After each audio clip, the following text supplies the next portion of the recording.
This is Umar for BoxNation in association with Global Next Trade, and I'm speaking to the man who pulls all the strings behind Fabio Wardley. Obviously, you've worked so well with Frank Warren and Queensbury since you guys linked up for the second Fraser Clark fight, and what a journey it's been. Then we are now at a point we are talking about him fighting Alexander Usyk, and rightly so.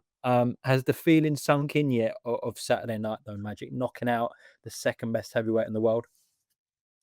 Yeah, because I was very confident that Fabio was going to do it. So it was probably more just relief for him that he's done what he said he was going to do. But I strongly believed, and I think I vocalized that uh, um, that I felt he was going to win in the fashion that he did win. What gave you that confidence? I think he probably. Well, just because I just know Fabio. I've been around him. I know how hard that he works. And like I said, these fights, it's all about the small margins. And I don't believe these fights are won within the 10 weeks. These fights are won years before. It's all about the dedication and the relentlessness and the attitude towards the sport. And Fabio's been a complete professional since I've met him. He's always had the will to want to learn. He lives in Ipswich. He drives all the way down to Harlow to train. He's fully committed. He drives up to his S&C guys in Sheffield. He's fully committed. He makes the sacrifices. So from from from day one, it was just about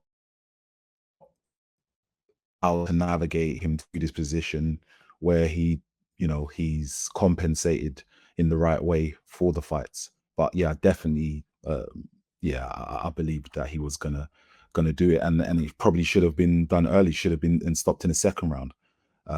But yeah, it's a fantastic time for Fabio. Both guys are complete gentlemen and just now happy to move on and hopefully fight against Usyk.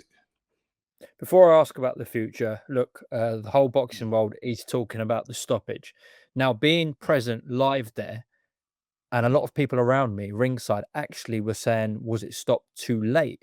Um, Mm. if you look at sort of the barrage of shots Fabio was throwing, especially what happened in the 10th round as well, Yeah, and in that sort of last 30, 40 seconds, Joe wasn't really returning fire, was leaning back on the ropes. yeah. If you look at the 10-second social media clip of the actual stoppage where, the shots were missed, I could completely see why people were saying it was early. If you just look at the last 10 to Yeah. 15 seconds, would you agree with that, Magic? No, Fabio threw a lot of punches that went unanswered. Fabio was on top of him in the 10th. Fabio was on top of him, and there was a minute left to go. We know the kind of power that these heavyweights carry and the damage that they can do. So I thought personally it was a professional stoppage. The referee stopped Parker from and probably robbed Fabio of a highlight knockout. Maybe he should have let it go on and let Fabio put him out, and none of this conversation will be happening. But for the sake of Joseph Parker, I think that it came at the right time. If anything, yeah, a little bit too late. Yes, we have seen it, but again, when you're in the midst of it, it's totally understandable why the referee called it off. From what I've seen, the sort of American boxing fraternity have been quite outraged about the stoppage. I've seen mixed reviews from sort of the UK. If anything, they were saying the stoppage was fine. And really, from Joseph Parker and Andy Lee on the night, there wasn't too many complaints about it. Obviously, Joe's a warrior and he said he could have carried on and wanted to, but didn't really complain about the stoppage, said it's up to the referee and he's made the call. Yeah, and What did Andali you was make? stepping up to the ropes. So, Yes. he was stepping up the ropes. The only time when there's a minute left and you're stepping up the ropes is to throw the towel in. What other reason would he have to be stepping up on the ropes? Yeah. What did you make specifically of Ariel Helwani's comments and interview as well with Joseph Parker? Yeah, look, he didn't have the same energy when he interviewed Fabio, which I thought was kind of unique and strange. Um, But listen, that's just how the boxing game works. We're all entitled to our own opinions. So yeah, like I said, he didn't have the same energy when he had his interview with Fabio. He was quite vocal in saying the rematch between Wardley and Parker should happen. What would your response be to that? Listen, Fabio wants the biggest fights that are out there. And naturally Usyk is the biggest fight. So that's the fight that we want. Again, Fabio's said that he would give him a rematch in the future if all the stars aligned. So why not? It's not, Fabio won. Fabio stopped him. So there's nothing there that Fabio fears. It was a fantastic fight, a great fight. I think probably one of the best heavyweight fights that we've seen this year, or if not the best heavyweight fight we've seen this year. And that's what he wants. He wants to be in exciting fights. So if that presented itself again, there's no reason that Fabio would shy away from it. This time, I think it would just be a quicker job. Okay. In terms of Alexander Usyk now, I know Lee Eaton from Queensbury's at the WBO convention in Colombia. So do you expect that fight to be ordered officially sometime this week? Yeah, we expect that to be ordered. And listen, Usyk's been a great champion. Well, sorry, is a great champion, has been a great champion, a great ambassador for the sport. He's taken on all challengers. So I don't see a reason for him to not want to take on this challenge. So, uh, you know, we're excited. We believe that Queensbury um, will.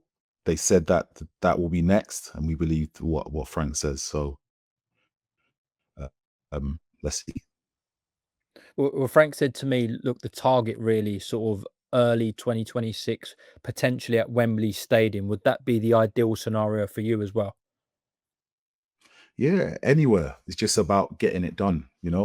Just about getting the fight over the line. I know Fabio uh, said that he would like to potentially do it abroad, but again, we can also, if America's not suitable, why not Wembley? I've personally walked out when Dillian White fought against Tyson Fury, and that Wembley crowd was unique. It was special, and I think that Fabio can create a night just as amazing as that. Only difference being he'll walk away with the W. Could you imagine that white collar Wardley selling out Wembley Stadium and beating Usyk for all four belts? Yeah, listen, the story is a fantastic story, um, and I just don't believe that it ends here. I honestly believe anybody that gets in the ring with Fabio right now, Fabio will find a way to win. He was mentally tougher than Joseph Parker, and he just refused to quit. He kept going. When he was using his jab, it was amazing. Yeah, I can't.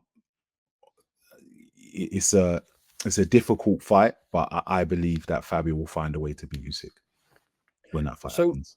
the two attempts that Dubois had, Fury had, and Joshua had, what ultimately does Fabio provide that's different, in your opinion, Magic? I think it's just his mental attitude towards winning.